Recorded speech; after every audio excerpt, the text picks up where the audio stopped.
চাঁদনী steel house premium tin delivery, Daudkandi, Baherchar, Miabari. Engineer Mohammad Rukuzzaman ভাইকে এই টিনটা delivery দিলাম।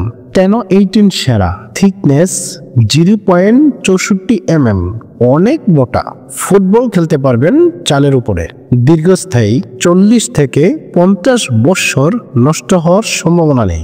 অনেক স্ট্রং, ঝড় বৃষ্টি রোদ্রে কোনো সমস্যা নেই। বিশুদ্ধ গ্যালভানাইজ ম্যাটেরিয়াল, প্রিমিয়াম লুক ও হেভি টেকসই। আপনার চাহিদা অনুযায়ী সাইজ তৈরি করে দেব। পাশে হইল 45 ইঞ্চি, দাম প্রতি কেজি 165 টাকা। High quality of white colour, রৌদ্র বৃষ্টি ঝড় কিছুতেই দাগ পড়বে না। রৌদ্র প্রটেক্ট করবে 30 থেকে 40%। হেভি রঙের কোয়ালিটি কোটিং, ফেসকাবে না, রং কখনো উঠবে না, বাঁকা হবে না, অনেক শক্ত। দুঃখজনক কথা হলো এই টিনটা সবটাই ভাই নিয়ে গেল।